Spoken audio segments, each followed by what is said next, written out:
Halo, selamat sore, Sobat Mister Bibit.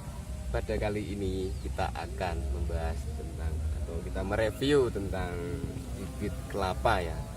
Yang kita tahu itu mempunyai nilai jual yang termasuk ya tinggi lah untuk kalangan pasar untuk bisnis ya. Oke, pertama kita akan membahas tentang jenis kelapa gading. Nah, ini viral ini kalau di negara kita ini ya. Kelapa gading kan bisa dibuat bonsai. Nah, ini adalah bibit kelapa gading. Gading itu sebenarnya ada 3 jenis sebenarnya.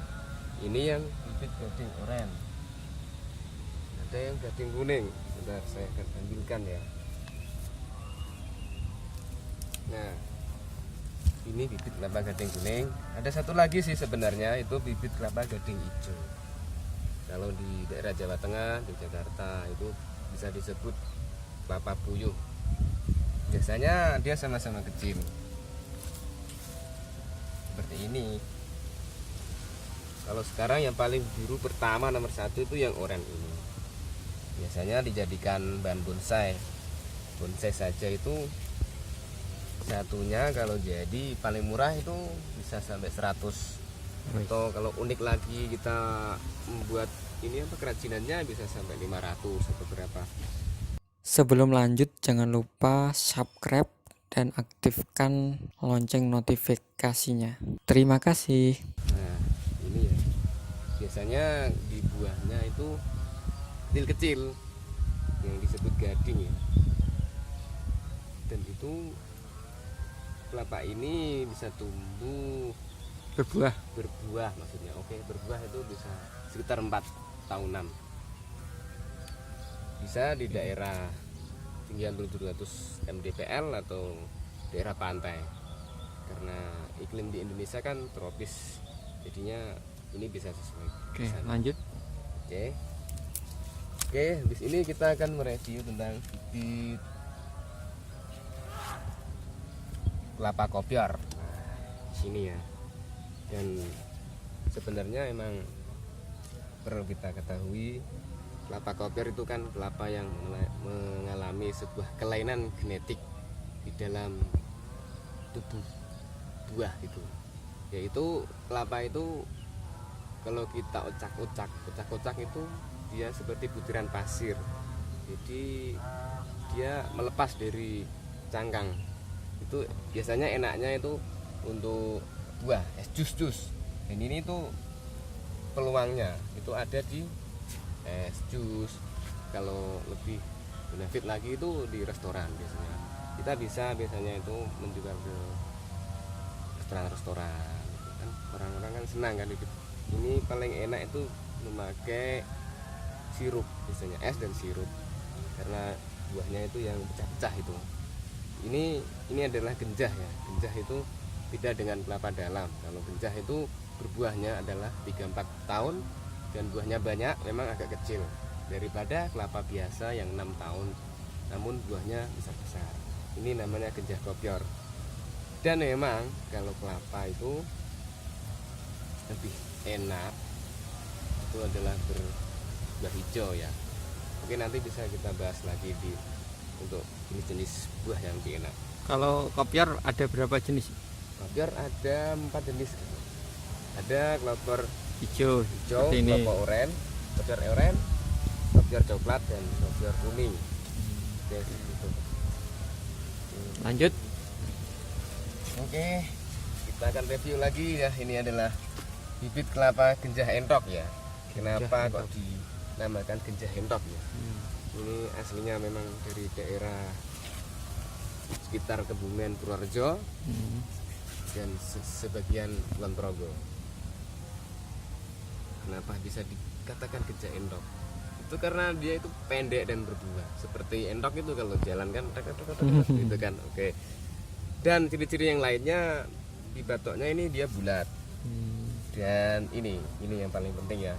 Untuk teman-teman biar nanti tidak salah untuk memilih ketika membeli bibit kelapa genjah entok. Di batang ini, batang tunasnya itu hijaunya itu hijau mupus. Tahu kan pohon pisang itu kan yang muda itu loh, yang agak kuning yang di tengah itu ya seperti ini. Jadi kalau lainnya kan kita lihat ya semuanya ya, Nanti hijaunya itu kedua. hijaunya kan matang. Kalau ini hijaunya itu kuning-kuning itu loh. Seperti pokoknya kalian harus melihat batang pisang itulah apa? Oke. Gedong pisang. Ini gunanya untuk apa yang Kalau ini Pinjam.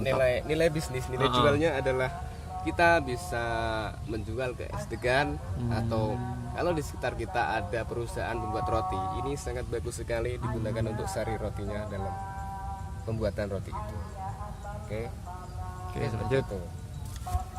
Oke, yang keduanya kita akan membahas langsung. Oh ya, yang ini ada berapa jenis ini? Kalau entok Pincah ini entok. biasanya itu ada 2 jenis. Dua ya. Tapi yang paling banyak itu berwarna hijau mupus. Ada juga yang berwarna agak oranye. Oh, berarti hijau sama oranye ya? Ya. Oke. Tapi lebih baiknya Yang hijau karena es degan identik dengan hijau ya. Iya. Jadi nilai jualnya sangat bagus ini. Lanjut, ini Lanjut, oke. ada bibit apa lagi nih? Ya. Kali ini kita akan mereview tentang ini tuh hibrida atau kelapa sayur ya kalau orang dulu itu. Kelapa sayur itu yang dia dijual di pasar, kita ambil ini apa? Dalamnya dan kita gunakan untuk membuat Santan. santan. Nah, dan yang kalau ini itu bibit kelapa wulung. Memang mereka ini hampir sama mirip ya. Kalau yang orang awam pasti masih bertanya-tanya kok bisa, bedanya apa? Nah, kalau kelapa wulung ini kita akan lihat keunggulannya dulu ya. Keunggulannya kelapa wulung itu kan dibuat obat untuk ibu hamil, orang yang biasanya asam urat atau kembung, lambung, mah. Karena di dalam kandungan zat nitrositnya ini sangat besar, rasa airnya biasanya agak pahit. Karena bagus sekali untuk mengobati orang yang mempunyai sakit yang ada dalam tubuh yang seperti asam urat tadi dan kembung, lambung, itu sangat bagus. Dan perbedaannya yang paling mencolok adalah kalau kita orang yang biasa itu dari akarnya. Nah, kalau wulung itu dia mempunyai akar merah ya di sini. Kenapa? Karena dari kan serabutnya kan merah. Kita bisa sebut degan wulung hijau. Tapi serabutnya merah. Walaupun mudanya merah, kalau udah besar dia tetap nanti akan hijau. Tapi ganti merahnya di dalam serabut degannya. Kalau yang ini namanya Ini- hibrida tadi atau kelapa sayur ya. Enggak merah ya ini ya. Enggak merah. Ini kelapa biasa atau yang sangat tinggi itu. Ini juga ada nilai ekonomisnya untuk dijual-jual ke pasar. Kalau ini khusus untuk pengobatan. Harganya juga tinggi ya ini ya. Kalau harganya lebih tinggi ini bisa sampai 65 sampai 70. Tergantung permintaan juga. Ini sangat langka sekali. Kenapa? Bisa sangat mahal ya karena sangat langkanya menemukan bibit kelapa ini gitu. Dan khasiatnya Khasiatnya lebih sangat luar biasa. Luar biasa. Ke yang lainnya kan masih bisa untuk didapatkan. Tapi kita juga menyediakan stok untuk teman-teman yang mau Jangan khawatir lah ya, stoknya melimpah di sini. melimpah. Oke, mungkin seperti itu dulu Mister Bibit. Pada hari ini kita mereview bibit kelapa ya. Besok kita akan review keunggulan-keunggulan atau yang lainnya. Oke, selamat sore teman-teman semua. Salam Mister Bibit. Sukses semuanya.